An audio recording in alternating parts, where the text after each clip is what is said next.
Chamo Eric Mesquita, estamos novamente no canal Plástico e Prático. Hoje vamos finalizar a solução do problema que tínhamos a respeito de uma peça de PC branco que apresentava degradação intermitente em alguns processos, tá? Então, antes de começar, aquele joinha, se inscreva no canal e ative o sininho, pois temos uma série de vídeos em sequência. Vamos começar.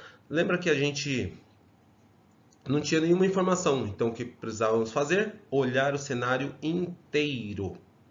Todas as possibilidades, metodologias e equipamentos. O que a gente tinha primeiro para verificar? O molde era novo, não tinha nem identificação de câmara quente. O que sugere algo mal feito, mas nem sempre é assim, tá? Pois o molde foi desmontado. A câmara quente não tinha qualquer problema, nenhum ponto de retenção, nenhum ponto de acúmulo de material, não tinha variações na resposta das temperaturas, ou seja, o cara vacilou de não colocar a marca da câmara quente dele ali, hein? Então, vamos para o próximo ponto. Informações sobre a máquina. Isso aí foi muito fácil de levantar. E a condição em que a máquina estava produzindo indicava que ela estava totalmente ok. Sem contaminações, sem variações e sem qualquer coisa que interferisse no processo de uma peça boa.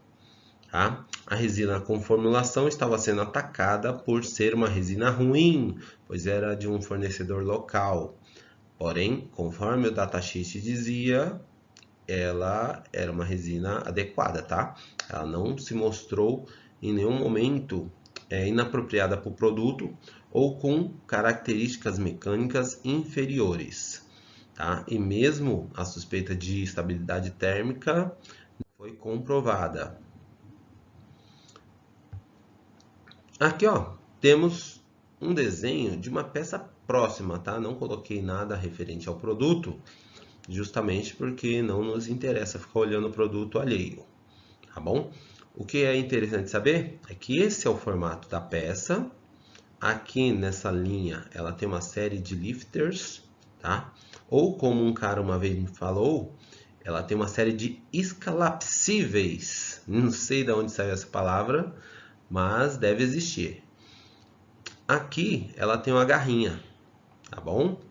Então, guarde isso aí. Essas informações aí é o que vão são as coisas que vão nortear aí, ó, esses comentários de agora. O molde é novo.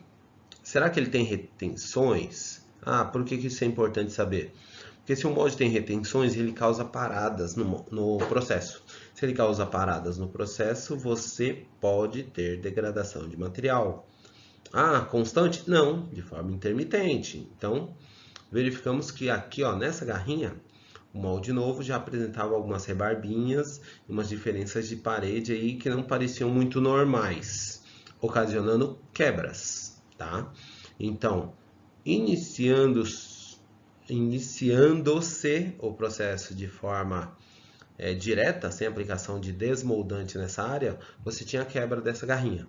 E o tempo para a retirada dela era um pouquinho excessivo, um pouquinho elevado. Tá? Não pelo trabalho em si, mas até você atravessar a fábrica, chamar o ferramenteiro, blá blá blá, você tinha uma parada grande aí. Então isso só gera desperdício e ociosidade. Tá? Aqui nessa área, ela tem uma série de lifters e em uma cavidade, um desses lifters estava com problema. E aí ele causa um ponto de agarre e também de detritos. Então já verificamos duas coisas que poderiam influenciar bastante. Então todo o início de processo deveria ser com desmoldante aqui. E aqui, por conta desse lifter, você não poderia ter um recalque muito expressivo, tá? Você deveria deixar essa peça um pouquinho rechupada, porque senão dava um BOzinho. E esse cara aqui também influencia. Se você recalca a peça como era para ser, você vai ter problemas, que ela vai quebrar. Não tem jeito, tá? Então, precisávamos achar um ponto ideal. Por causa do lifter, por causa da garrinha. Câmara quente durante o processo, temperatura de PC normal na câmara quente, tá? Ficamos ali na faixa de 265 graus, nenhum problema. Poderia até ter chegado a mais, mas não precisava. Para que você vai submeter o material a mais temperatura? Tá bom? Então até agora só temos um vilão na história, que é o molde. Tá? Na refrigeração também, nenhum problema. Girou ali entre 65 e 70 graus, sem nenhuma dificuldade de preenchimento. E o molde estava balanceado, tá? Não tínhamos esse probleminha aí de uma cavidade enchendo mais que a outra. Peso total das duas peças na injeção, 128 gramas. A máquina ali tinha uma capacidade de injeção aproximada de aproximadamente uns 800 gramas. Então, num ciclo de 36 a 40 segundos, tranquilo, né? Não precisamos nem falar de tempo de residência. O que mais nós temos? O material e a máquina, né? Vimos que o material, pelo datasheet, estava ok, o comportamento dele estava ok. A secagem dele também foi 100%, os equipamentos estavam em ordem e não existia qualquer indício de umidade no material. Então, se não há indícios de umidade no material, não podemos ficar atacando o material, certo? Aquecimento de máquina, sem problema algum, respondeu 100% das vezes e a variação máxima que nós encontramos foi de 1 grau, colocando-se a temperatura normal ali para PC compósito, geralmente você não usa a mesma temperatura de um PC puro, um PC cristal. Se usa um pouquinho abaixo ali, uns 270 graus, já vai tranquilo, tá? Dependendo da máquina, você pode até baixar mais um pouco. Tempo de residência, como eu disse, não precisa nem comentar esse cara. Foi descartado na hora. Ajuste de parâmetro. Contrapressão, como o material já é branco e não precisa ser homogeneizado, já começamos com a contrapressão baixa, apenas para compactar o material de forma correta, para não ter variações de injeção, né? Então ficou ali na faixa de uns 15% de contrapressão, sem problema nenhum. Velocidade de dosagem lenta, tá? Na faixa ali de uns 30% da velocidade da máquina. Resfriamento eu coloquei ele um pouquinho mais rápido, foi limitado apenas por conta daquele lifter que causava marcas de extração, se eu baixasse um pouquinho mais. Mas tudo bem. Já ganhamos até um pouquinho de ciclo aí na realização desse processo. Coisa que vai ser melhorada ainda quando essas manutenções de molde forem feitas, tá? Temperatura do molde também respondeu bem, os periféricos estavam em ordem, então não tivemos qualquer problema. Pelo que eu vi, a única coisa que poderia acontecer naquela máquina eram paradas intermitentes. Em outras máquinas pode ter qualquer coisa referente a uma condição de cilindro inadequada, uma rosca que agredisse demais esse tipo de material, tá? Você tem ali uma rosca ali para um semicristalino, talvez, tá? Mas geralmente a gente tem uns conjuntos de injeção aí standard, que fica aquele meio a meio, né? É igual um pato, né? Não é nem bom nem ruim, tá bom? Então, vamos para um ponto que não estava na cartilha e que eu não sabia. O molde tinha um macho hidráulico, tá? E aí o que acontece? O acionamento de entrada do macho com o molde aberto e o acionamento de saída com o molde fechado. Ok? O ajuste do macho era ok? Não, não era. Por quê? Mesmo quando você destravava o molde e fazia o acionamento, você tinha às vezes o acionamento, às vezes você não tinha. Então aquilo ali ficava causando paradas e dúvidas com relação ao funcionamento, se era molde, máquina ou se era alguma coisa do sistema de segurança que estava falhando, tá? Conseguimos identificar que do ponto que você precisava para acionar esse macho hidráulico, que era na hora do destravamento, você tinha um delay ali de uns 0,4 de milímetro, tá? Ou seja, o ponto ideal era 2 milímetros, mas você tinha que acioná-lo com 2,4, ou existia uma falha de comunicação com a máquina, tá bom? Então isso aí, depois de solucionado, não teve mais qualquer tipo de parada.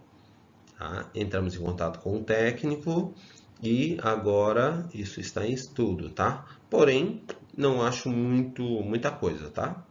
Tem gente que vai pegar no pé, não, tem que ser certinho, mas nem tudo é certinho assim não, gente. 4 décimos aí, quando você entende como funciona uma máquina e um molde, você consegue pegar essas nuances aí, tá?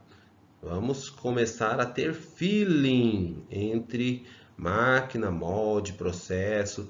Você tem que sentir como os equipamentos e o material se comportam, tá bom? Não é só o que está no livro, não. Tem que pôr um pouquinho de raciocínio aí no meio, tá bom, gente? Então, após isso aí, verificamos que não era nada fora do comum.